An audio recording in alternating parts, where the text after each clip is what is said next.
నీవే దేవుని కుమారుడు అయితే పైనుండి దుమ్మికే. కాబట్టి ఈ లోకంలో ఎక్కువ మనుషులకున్నది జీవదంభం. దీన్ని లోకస్తులు ఏమంటారంటే కీర్తి, కాంతం, కనకం అంటారు. ఏమండి? కాబట్టి కీర్తి కోసము ప్రార్థన, కీర్తి కోసము పాటలు, కీర్తి కోసము ప్రసంగాలు. అవునమ్మా? సాతానుడు ఎలా పుట్టాడు? కీర్తి విషయంలోనే పుట్టాడు. శరీర ఇచ్చ తీర్చుకొని పుట్టలేదు. ఏమండి? ఎలాగా? కీర్తి కోసము. బాగా ఆరాధన చేస్తాడట, బాగా పాటలు పాడతాడట, బాగా వాయిద్యాలు వాయిస్తాడట. అధ్యక్షుడు వచ్చినప్పుడు ఏమవుతున్నారు? జనమంతా ఆయన వైపు వెళ్ళిపోతున్నారు. కాబట్టి ఏం చేశాడు? నేను మహోన్నతునితో సమానునిగా చేసుకుంటాను అన్నాడు. కాబట్టి ఒక సండే స్కూల్ టీచర్గా ఉండి కానీ, ఒక సంఘ పెద్దగా ఉండి కానీ, లేక ఏదైనా ఇచ్చి కానీ, ఫ్యాన్లో అవి ఇవి ఇచ్చి కానీ, రాకపోతే బలిపీఠం కట్టి కానీ, మందిరానికి స్థలం ఇచ్చి కానీ, పాస్టర్ గారు నేను చెప్పింది ఏనండి, నేను సంఘ పెద్దనే అని ఎవరైతే ఈ రకంగా అంటారో అది సరైన దృక్పథము కాదు. లేదా నా అంతటి వాడు లేడు, మాకు ఎదురు లేదు అని చెప్పేవాడు కూడా సరైన దృక్పథము కాదు. ఎవరైతే నిలిచి ఉంటారో వారే భక్తులు అవుతారండి. తెలిసినందువల్ల ఏమి పట్టు? నీకు వంకాయ తెలుసు కదా, వండుకోవడం ఎందుకు? నీకు మాంసం తెలుసు కదా, ఎందుకు మళ్ళీ వండుకుంటావు? శక్తి రాదు, తినాలి. అవునా కదా? తినాలా లేదా? మరి నిలిచి ఉంటేనే శక్తి వస్తుంది. యేసు ప్రభువు చనిపోయి తిరిగి లేసినా లేదు. దేవుని స్తోత్రం. ఇక్కడ నేను 3 అధ్యాయాలుగా వచనాలు చెప్తుంటానండి. యెషయా గ్రంథం 45వ అధ్యాయము. తండ్రి భాగంలో కుడి చేయి పెట్టండి, ఎడమ చేయి పెట్టండి. తండ్రి భాగంలో ఎడమ చేయి పెట్టండి. 1 పేతురు 4వ అధ్యాయము, అది పరిశుద్ధాత్మ భాగం అంటారండి. దాంట్లో మీ ఎడమ చేయి పెట్టండి. మీ 2 బొట్టనేలు తీసుకెళ్ళి లోకాసు వార్త 4వ అధ్యాయంలో పెట్టండి. మీ 2 బొట్టనేలు తీసుకెళ్ళి లోకాసు వార్త 4వ అధ్యాయంలో పెట్టండి. ఏమండి? ఇక్కడ 7వ వచనం చదవండి. 7వ వచనం 1 పేతురు 7వ వచనం. 1 పేతురు 4వ అధ్యాయం 7వ వచనం చదవండి త్వరగా. అన్నిటికీ అంతము సమీపించినది. హల్లెలూయా! అన్నిటికీ అంతం సమీపించింది. వచ్చుచున్నవాడు ఆలస్యం చేయక వచ్చును. ఆయన రాకడ ఆలస్యమైతే నీ పోకడ. ఆయన రాకడ ఆలస్యమైతే నీ పోకడ. నీ పోకడ ఆయన రాకడ ఆలస్యమైతే రెక్కాడితే కానీ డొక్కాడదు. ఈ జీవనమే ఒక యుద్ధం లాంటిది. విన్నారా? సేవకుని చంపేశారట. ఆయన ఏదో ప్రయాణం అవుతున్నారు. ఈ జీవన పోరాటంలో సేవకుడినేంటి, ఇంకోళ్ళనేంటి, క్రైస్తవులనేంటి, అందరూ తమ్ముడినే అన్న చంపాడు. ఫస్ట్ మర్డర్ అమ్మాయి కోసం జరిగిందా? డబ్బు కోసం జరిగిందా? పొలం కోసం జరిగిందా? నేను గొప్ప నా అంటున్నాడు. ఎవరు? అన్న. తమ్ముడికి వచ్చింది ఘనత, ఇంకో ఓరవలేకపోయాడు. అవునా కాదా? చంపాడా లేదా? అవునా? గొప్పలు భక్తి చేసిన సాతానుడు ఏం చేశాడు? బాగా పాటలు పాడతాడు, బాగా భక్తి చేస్తాడు, కానీ గొప్ప కావాలి, జీవపు డంబము. కాబట్టి నగ కావాలి, ఇల్లు లేదు, అందరికి ఉన్నట్టు చీరలు లేవు, ఇవన్నీ నేత్రాస. నేను పాలన చేయాలి, నాదైపోవాలి, నావాడు, ఎంత నేత్రాస. ఏంటది? నాది. చూసినందుకు చూడటమే తప్ప ధనం చేత ఏమి కడుపుకి ఎంత కావాలో అంతే తింటాం. ఇంకెక్కువ తినగలమా? కొద్ది ఖరీదు తింటాం తప్ప ఏమీ ఎక్కువ తినలేరు. అవునా కాదా? ప్రసంగిలో చెప్తాడు, ధన సమృద్ధి చేత నీకు నిద్ర పట్టదు అంటాడు. ఎక్కువైనా ఎంత ఎక్కువైనా కావలసినంతే తింటాడు, కానీ ఎక్కువేమీ తినలేడు. కాబట్టి అండి అన్నిటికీ అంతం వస్తుంది. నువ్వు సిద్ధపడుతున్నావా అంటుంటే మనం చదివిన యెషయా గ్రంథం 45:7 ఏముందో చదవండి. నేను వెలుగును చీకటిని అంధకారం కలగజేయవాడును సమాధానకర్తను వీటన్నిటినీ కలగజేయవాడును. హల్లెలూయా. అన్నిటిని కలగజేయవాడు నియమించాడంట. అన్నిటికీ అంతం కూడా ఉందంట. అన్నిటిని నియమించిన వాడు ఏమంటున్నాడు? అన్నిటికీ అంతం కూడా పెట్టాడంట. ఈ లోకము చెమ్మట కొట్టిన వస్త్రం వలె ఆ ఆకాశం వెళ్ళిపోతుందంట. కరోనా ఎందుకు వచ్చింది? 7 పొరల్లో ఒక పొర చిరిగింది. అర్థమైందా? వడపోత జరగట్లేదు కాబట్టి జబ్బులు వస్తున్నాయి. అర్థమవుతుందండి. మరి ఆ వస్త్రంలాగా చిరిగిపోతుందంట, పాతవి గతించినట. వీటన్నిటినీ కలగజేయవాడును, అన్నిటికీ అంతం ఉంది అంటే లోకాసువార్తలో 7వ వచనం ఏమంటున్నాడో చూడండి. నాకు మొక్కిదివా ఇదంతా నీదగును. ఏంటండి? ఎర్రోడు ఇల్లు కడితేనంట తెలివిగలడు అద్దెకి దిగాడంట. ఏమండి? ఎర్రోడు ఇల్లు కడితే తెలివిగలడు ఏం చేశాడు? అద్దె దిగాడంట. కట్టాను ఇవన్నీ నాయంటే ఏమండి? అన్నీ నావంటే నాకు మొక్కావా ఇదంతా నీకు? ఏంటంటే అన్నిటికీ అంతమవుతుంది కదా. అన్నీ అంతమవుతున్నాయి అన్నాడా లేదా? అంతమైపోయాన్ని మనకెందుకు? అవునా కదా? వాడికి మొక్కితే అంటే అన్నీ మనకు వస్తాయంట. మనం ఎంతకదా ఉంటామా? మన సొంతం అవుతుందా? మన తర్వాత వాడు తెలివిగలవాడో కాడో సొలొమోను అన్నాడు, నా తర్వాత వచ్చేవాడు అంటే మనములు మంచోడో చెడ్డాడో మూర్ఖుడో తిరగబడేవాడు ఎవడు పుడతాడో ఏం తెలుసు? నువ్వు ఎరగని వాడికి ఉంచుతున్నావు ఆస్తి. అవునా కదా? హల్లెలూయా. కాబట్టి అన్నిటినీ కలగజేశానంటే అన్నిటికీ అంతం ఉందంటే నాకు మొక్కావా ఇదంతా ఎత్తాను. ఇవన్నీ మనకి ఎందుకంట? ఒకడు లోకమంతా సంపాదించుకొని ప్రాణం పోగొట్టుకుంటే ఏమి ప్రయోజనమో? మీకు స్థలము సిద్ధపరిచి వెళ్ళుచున్నాను, తండ్రి ఇంట అనేక నివాస స్థలము కలవు. ఈ కంటికి కనిపించేవన్నీ నశిస్తాయండి. కంటికి కనిపించిన పరలోకం కోసం సిద్ధపరుస్తాడు. ఆయన ఈపును అప్పగించాడు. అతడు పొందుతున్న దెబ్బల చేత నీకు స్వస్థత తన సొంత కొడుకునే నీకు ఇచ్చేశాడు. తన సొంత కొడుకునిచ్చిన వాడు అన్నీ నీకు ఇవ్వలేడా? ఇస్తాడు. ఏమ్మా? కాబట్టి మొదట నా నీతిని రాజ్యాన్ని వెతుకుడి, తట్టుడి నీకు, వెతుకుడి నీకు, అడుగుడి మీకు. తట్టు ప్రతివాడు అడుగుతారు కానీ తట్టరంట. అడగాలి, తట్టాలి, వెదకాలి. అర్థమవుతుందండి? అడిగింది ఎక్కడ దొరుకుద్ది? ప్రార్థన అయితే చేసావు, దానికోసం ప్రయత్నమో చెయ్యాలి. అవునా? అడిగి ప్రార్థన చేసి ఊరుకోకూడదు. అర్థమైందండి? ఓకే. 1వ వచనం చదవండి. పేతురు రాసిన పత్రికలో 1వ వచనం త్వరగా. క్రీస్తు శరీరమందు శ్రమపడిన కనుక మీరు అట్టి మనసును ఆయుధముగా ధరించుకొనుడి. హల్లెలూయా. క్రీస్తు శరీరమందు శ్రమపడిన కనుక ఏమండి? నా కుమారుడా, క్రీస్తు యేసునందు బలము చేత బలవంతుడువు కమ్ము. హల్లెలూయా. నేను భక్తి చేయాలనుకుంటే నా వల్ల కాదండి. చాలామంది భక్తులు అవ్వాలనుకుంటారు, అడగండి, కానీ భక్తి చేయలేదు.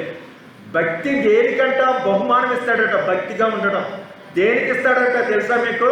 అమ్మా, భక్తులు ఎవరవుతారు తెలుసా? వినయానికి ప్రతిఫలము భక్తి. హల్లెలూయా. ఎవరైతే వినయంగా ఉంటారో వారు భక్తులు అవుతారట. కాబట్టి క్రీస్తు శరీరమందు శ్రమపడ్డాడట. అట్టి మనసును సిద్ధపడిపోవడమాట. సిద్ధపాటు ఏంటి? నేను ప్రాణానికైనా చచ్చిపోవటానికైనా సిద్ధంగా ఉంటాను. ఇతరుల కోసం చనిపోయాడు, నేను కూడా ఇతరుల కోసం చనిపోతాను. నా పిల్లల కోసం కాదు, ఇతరుల కోసం నేను ఉంటానని క్రీస్తు చేసిన కలిగిన మనసు నువ్వు కలిగి ఉండాలట. దేవుని స్తోత్రం. ఇదే అంటాడు యెషయా గ్రంథం 45:1 నేను అతని చేతిని పట్టుకుంటుని కోరేసుని రేపితిని అంటున్నాడు. హల్లెలూయా. కోరేసు ఎవరో తెలుసమ్మా? కోరేసు రాజు. కోరేసు ఎవరు? కొంతమంది కోరేసు పేరు పెట్టుకున్నారు. అన్ని రాజు, క్రిస్టియన్ కాదు అతను. క్రిస్టియన్లందరూ బుద్ధిమాలి అన్ని దేవతలను పూజ చేస్తే దేవుడు పంపాడు ప్రవక్తల్ని, చెప్పిన మాట వారు వినలా. ఈ కోరేసు మాత్రం అన్ని రాజే, దేవతలను పూజించేవాడే. కానీ అమ్మా, దేవతలను పూజించేవాడికి దేవుడు కనబడ్డాడు. వింటున్నారా? యేసయ్య కనబడి పాత నిబంధన మాట్లాడి, యెహోవా కనబడి నా మందిరం కట్టయ్యా ఏమన్నాడు? నా మందిరము కట్టయ్యా అంటాడు. హల్లెలూయా. యజ్రా నెహెమ్యా అయ్యే మాట అర్థమైందండి. ఆ కల దర్శనం వచ్చిన తర్వాత అన్ని రాజు ఎలా కడతాడండి? ఒక బేపనైన ఎలా కడతాడు? అవునా? ఒక బేపనైనకి వచ్చింది అనుకోండి దర్శనం, అటువంటిది. ఆ మనిషి ఇక పూనుకున్నాడండి దేవుని నమ్మి. వాళ్ళ పూర్వీకులైతే ఏం చేశారు? అన్ని పగలగొట్టారు, కాల్చారు, బంగారం అంతా దోసుకెళ్ళిపోయాడు. ఈయన ఏం చేస్తున్నాడు? ఈయన ఆ మనిషే, ఆ పాపత మనిషే. దేవుడు దర్శనంలో కనబడితే ఏం చేస్తున్నాడు? మందిరం కడటానికి నేను శాసనం చేస్తానంటే యజ్రా వచ్చాడు. అప్పుడు అర్థమైందా? యజ్రాలు. కాబట్టి నేను పట్టుకున్నాను అతని చేతిని. దేవుడు పట్టుకుంటే కానీ మనం భక్తి చేయలేము. అర్థమవుతుందండి? కాబట్టి అక్కడ బలం ఏంటి? ఇక్కడ ఎవరు పట్టుకున్నారు? లోకసభలో పరిశుద్ధాత్మ చేత పట్టబడి అపవాదికి ఎవరు నిర్ణయించారు 40 రోజులు ఉపవాసం ఉండాలని? పరిశుద్ధాత్మ దేవుడు నిర్ణయించాడు. అర్థమైందండి? మనం అనుకుంటే అయిపోదు. హల్లెలూయా. కొంతమంది పెళ్లిళ్ళు ఇష్టం లేక నేను పెళ్లి చేసుకున్నాను అంటారు మగవాళ్ళు ఎక్కువ మంది.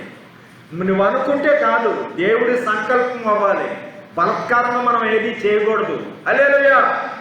2వ వచనంలో చూడండి, లోకసువార్తలో 2వ వచనం 4:2 త్వరగా చదవండి. ఆ దినములలో ఆయన ఏమీ తినలేదట. హల్లెలూయా. ఆయన ఏమీ తినలేదంటమ్మా 40 రోజులు. ఆ దినముల్లో ఆయన ఏమీ తినలేదంట. 40 రోజులు ఆయన ఉపవాసం ఉన్నాడట. ఏమీ తినలేదంటే దీనికి సరిపోయే వచనం ఏంటంటే ఇక్కడ 2వ వచనం పేతురు రాసిన పత్రిక 4:2. ఆకుండా చదవండి సిస్టర్ గారు. శరీర విషయంలో శ్రమ పడిన వారు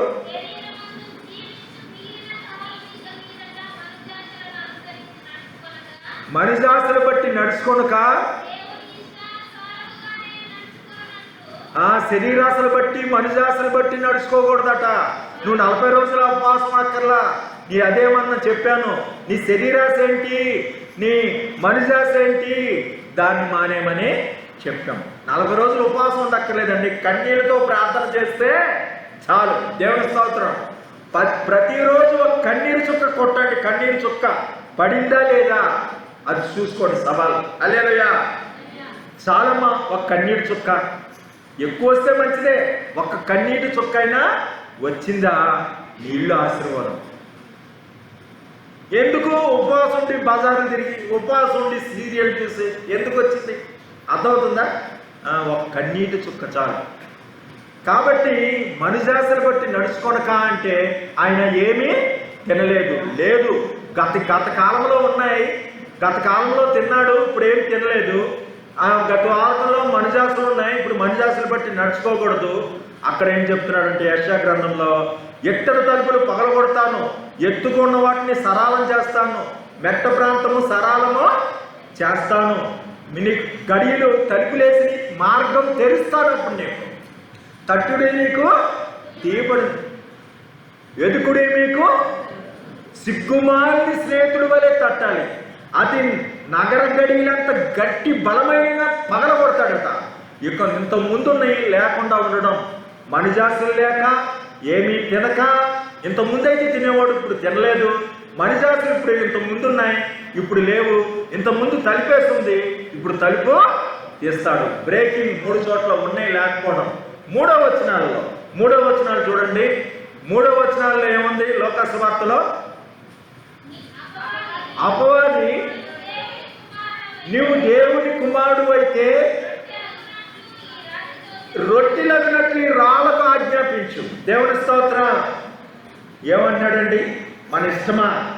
మన ఇష్టం నెరవేర్చుకోవాలా? అదే అంటాడు పేతురు రాసిన పత్రికలో 3వ వచనం చదవండి. పోకిరి చేష్టలు, దురాశలు, మద్యపానము, అల్లరితో కూడిన ఆటపాటలు, తాగుబోతుల విందులు, చేయదగిన విగ్రహ పూజలు, అన్ని జనుల ఇష్టము నెరవేర్చుకునుట గతించిన కాలమే చాలును. హల్లెలూయా. మన ఇష్టం నెరవేరకూడదు.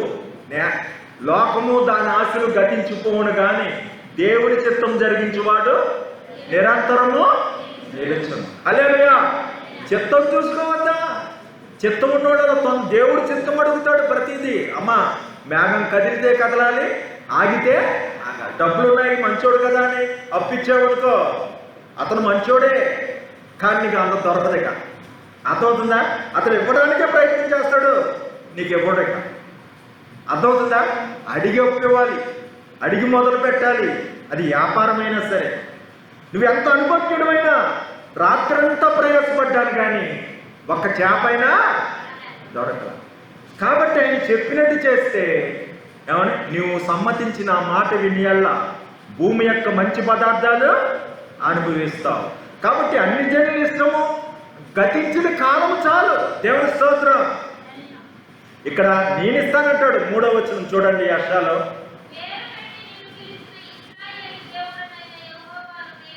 ఇశ్రాయేలు దేవుడైన యెహోవా నేనే,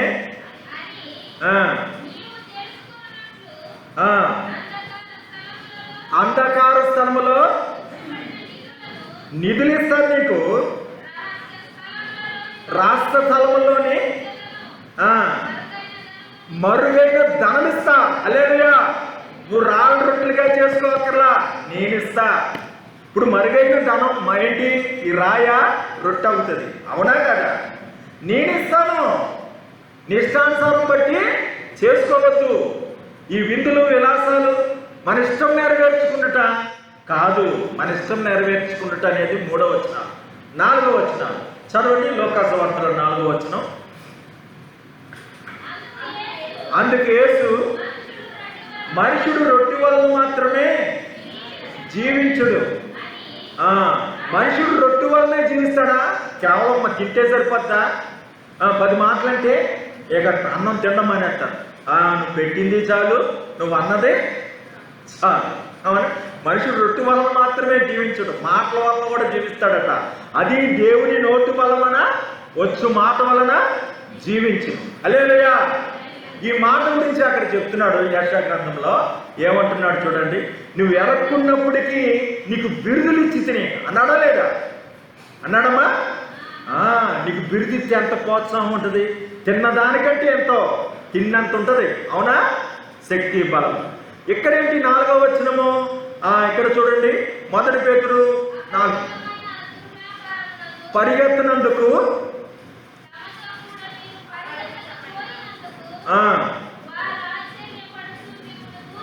దూషిస్తున్నారు. వీళ్ళైతే దూషిస్తున్నారు. అవునమ్మా. భక్తి చేస్తే నీ సొంతోళ్ళే దూషిస్తారు. వాళ్ళు దూషిస్తున్నారు. దేవుడైతే బిరుదులు ఇస్తాడు. నువ్వు రొట్టె కోరుకొని అక్కర్లేదు.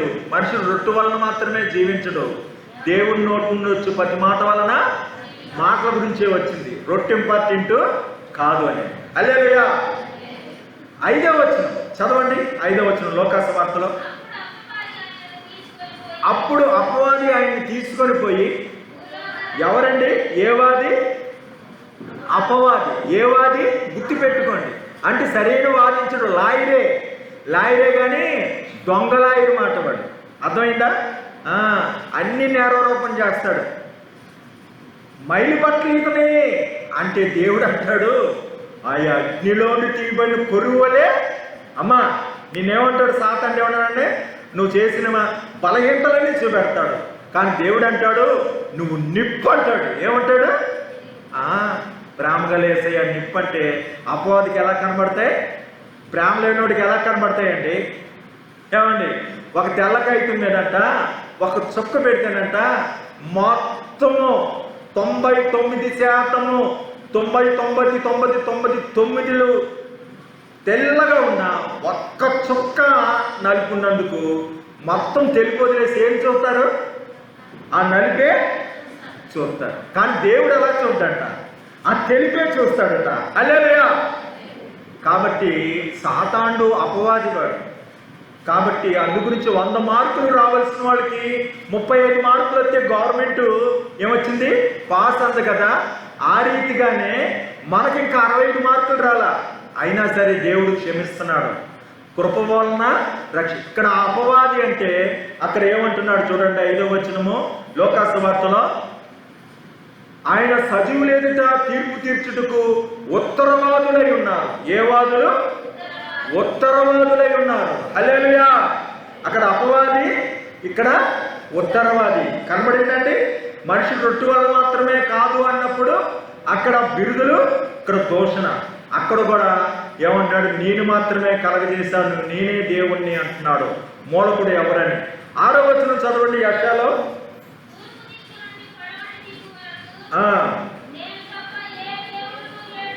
ఏ దేవుడు లేడు, నేను సిద్ధపరిచాను. హల్లెలూయా. వంటనండి నేను సిద్ధపరిచాను, నీకు ఇయ్యి కోరుతున్నాను అంటాడు. చూడండి లోకాసు వార్తలో 6వ వచనము.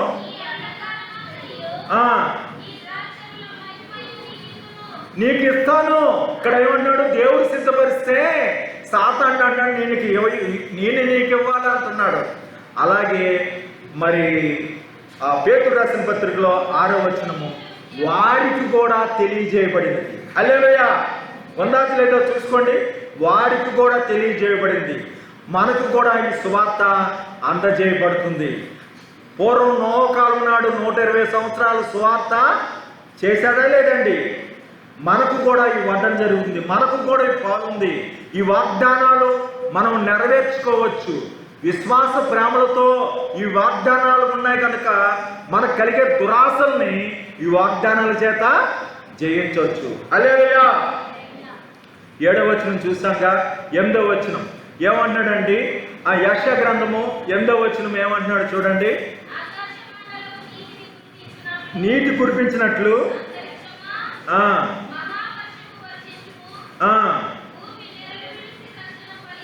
నీతి రక్షణ. హల్లెలూయా.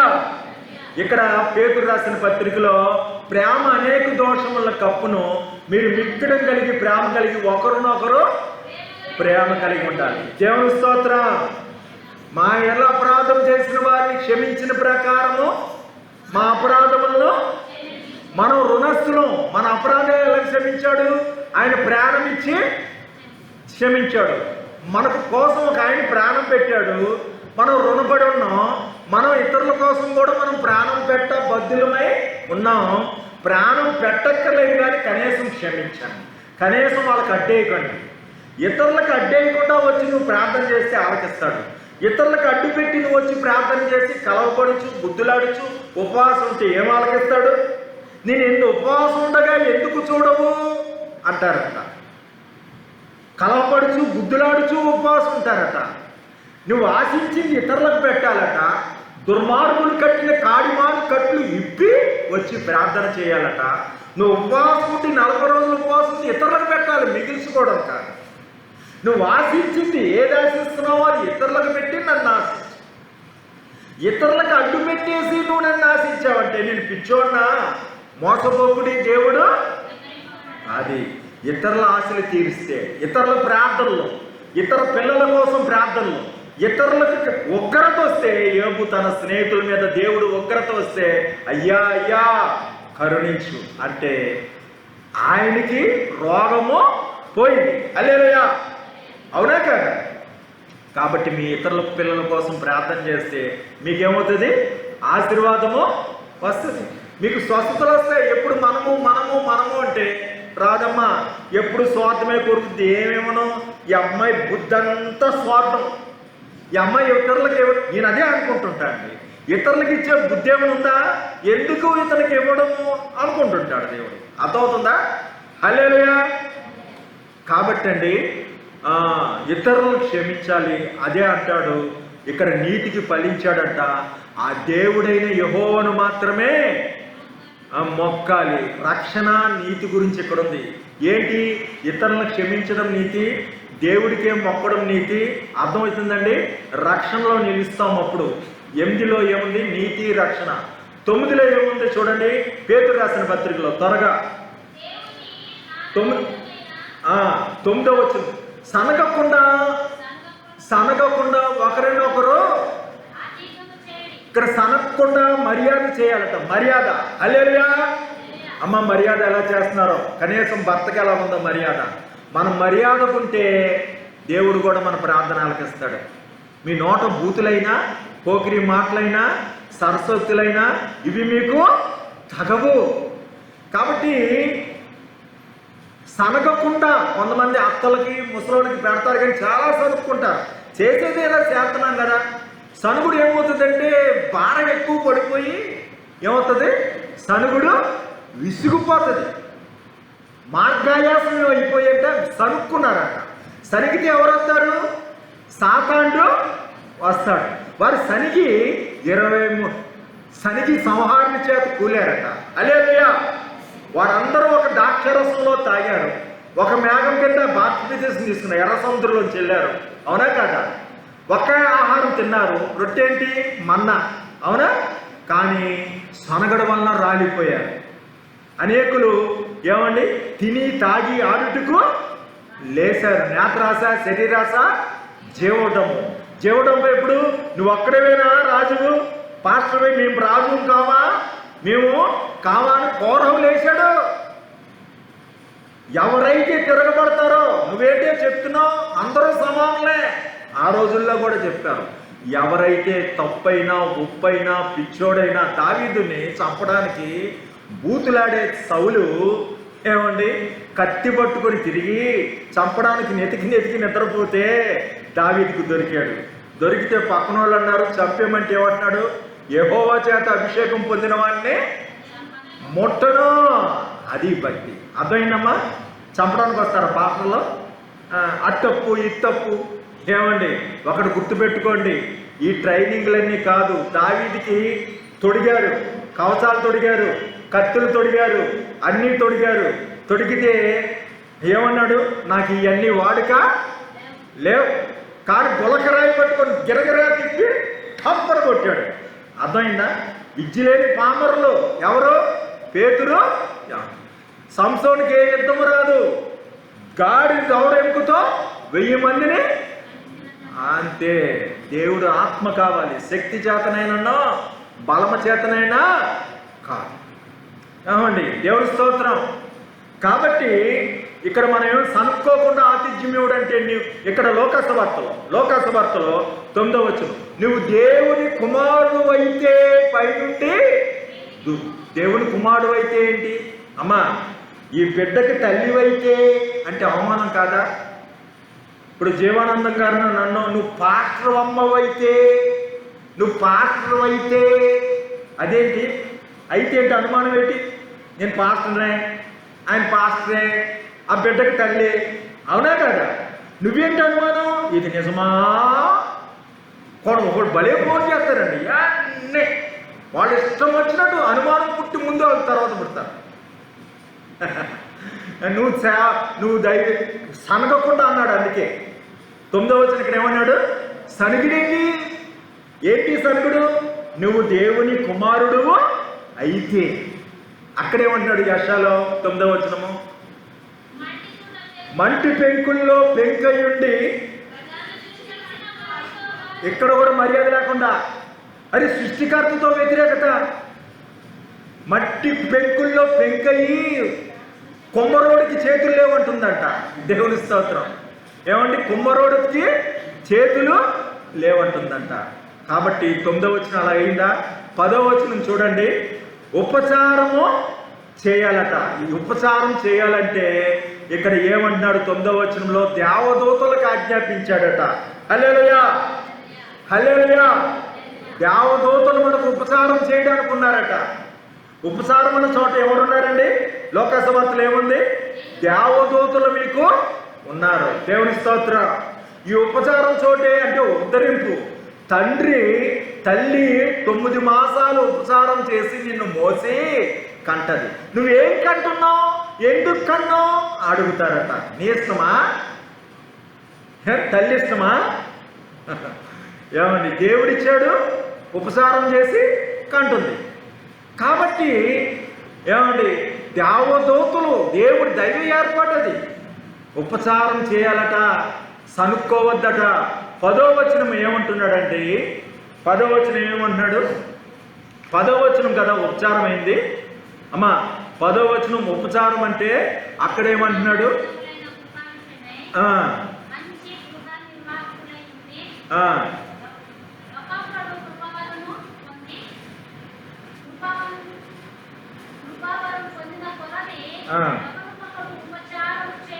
ఉపచారం చేయడు. ఉపచారం అన్న చోట ఈ 10వ వచనం కదా ఇది.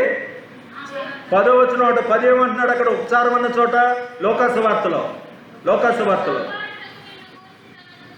అది ఉపచారం అన్న చోట దేవదూతలు వచ్చారా లేదా? హల్లెలూయా. అవునా? అక్కడ తల్లి కంటుందా లేదా? నువ్వేం కంటున్నావు అని అడగకూడదు అంటున్నాడు. అవునా? 11వ వచనానికి వెళితే సామర్థ్యం చొప్పున అంటాడు. పేతురు రాసిన పత్రికల సామర్థ్యం అని ఉందా లేదా చూడండి.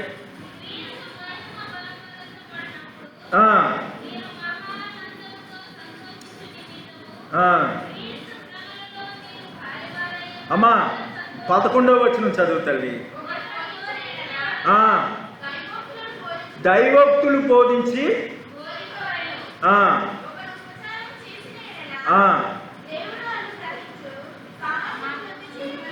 హల్లెలూయా. సామర్థ్యం కొలది. ఇక్కడ సామర్థ్యం ఏంటి? తమ ఈ చేతులతో ఎత్తి పట్టుకుంటారు. ఇప్పుడు బాల్ వస్తుంది అనుకోండి, ఎస్టిమేషన్ ఉండాలా లేదా? బుర్రకి ఇలా పట్టుకుంటే ఏంటి? బుర్ర ఎస్టిమేషన్, స్పీడు ఎస్టిమేషన్ చేస్తే కానీ పట్టుకోలేరు. అవునా? దేవదూతలు తమ చేతులతో ఎత్తి పట్టుకుంటారు అని ఉంటుంది, చూసుకోండి. సామర్థ్యం అనే చోట తమ చేతులతో ఎత్తి పట్టుకోవడం, ఉపచారం అనే చోట దేవదూతలు ఉంటారన్నాడు. ఇక్కడేమో చేతులతో ఎత్తి పట్టారు. ఉన్నారా? ఉందండి. 11వ వచనంలో చేతులను ఉన్నదా? అవునా? చేతులు వచ్చిందా? 11వ వచనం అక్కడ కూడా చేతులు వస్తుంది చూడండి. యాష్యాలో